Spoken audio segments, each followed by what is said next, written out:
G'day Darksiders. So from the previous video you've seen the condition of the yacht, and to be quite frank, it's pretty bloody bad. In fact, it is a lot worse than what it was advertised at, and the biggest thing that I found gut-wrenching was it was advertised as a hue and pine yacht, and as far as I can tell, it's made out of Douglas fir. There's not a piece of hue and pine in it. Now, for you that don't know what hue and pine is, it's a tree that comes out of Tasmania along the Huon River. It's the second oldest tree in the world after, I believe it is the American oak. Don't quote me. It is highly sought after as a timber for building boats, simply because it is extremely resistant to any type of rot. And there's been documented cases where they've pulled logs and pieces of hue and pine out of fresh water and salt water after 100, 150 years without, or let's say, minimal damage to it. If you look up for hue and pine, you'll find it is bloody expensive.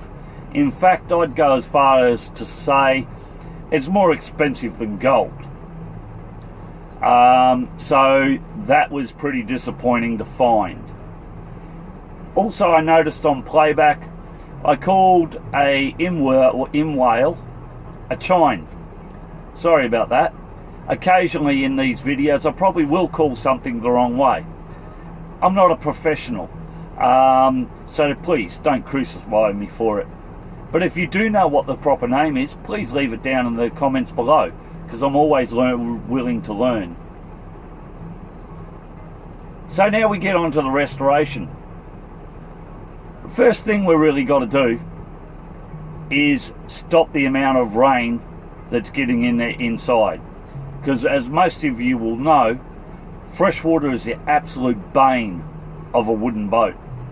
So the way I'm going to go about that for the moment is I'm going to use some 200 heavy duty builder's plastic. I'm going to staple that down over the deck and then tape it off and silicone around any of the fixtures, so that it tries to minimize the amount of water getting in. I'll also put a tarp out over the cockpit area, because we need to get the interior dry. Most of the work on this yacht's going to be from the interior until we get to obviously putting the new deck on and replanking it. But first off, we've got to get it dry so we can get a good look at what we're dealing with and how much rot is in the ribs and what needs to be sister framed. Now this is going to be a different type of restoration, simply because it's going to be done on the water. Why? Is because the area I happen to have the yacht in, to haul it out is about $480. Yeah, okay. But hard stand storage is around $390 a day. Now, I ain't rich, and I don't know anybody that really earns $390 a day that they can afford to blow on storing a boat. And a restoration like this is going to take at least 3 months. So that's about $35,000.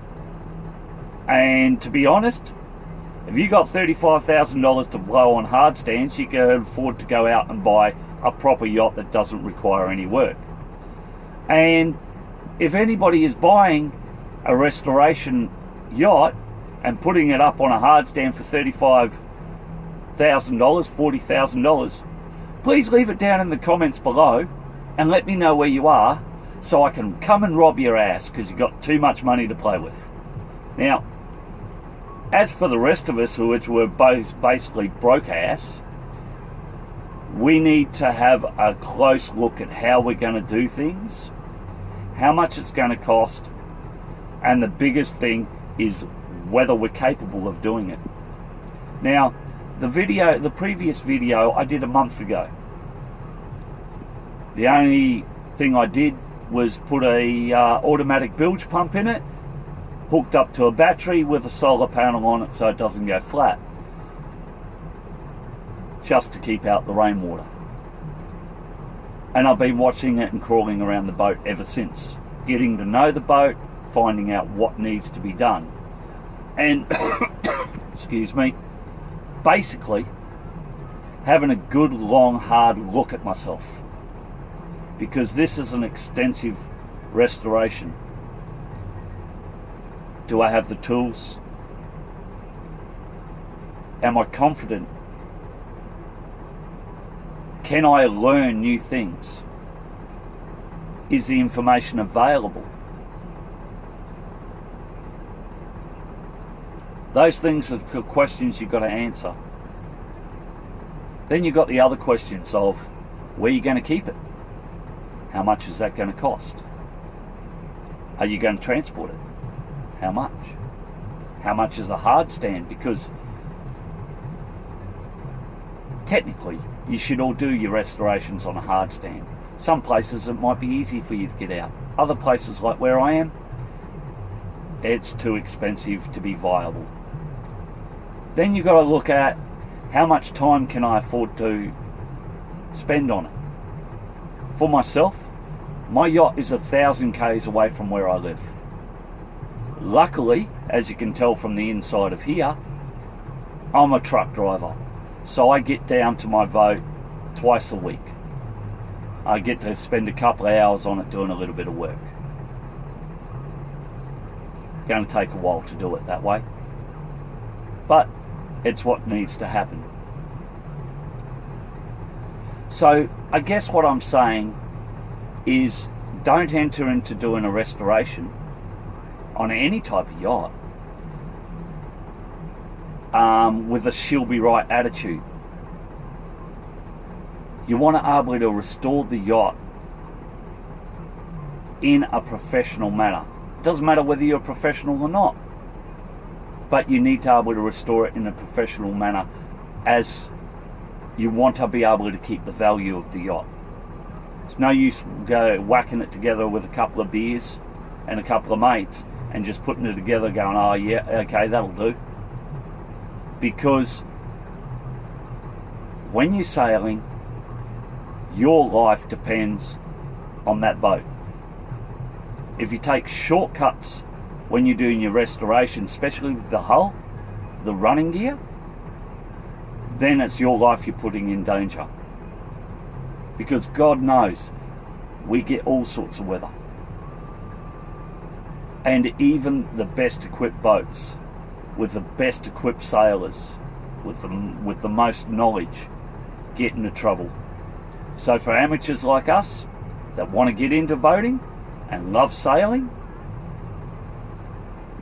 you've got to make sure that your vessel's done good. Reckon that sums up my little talk.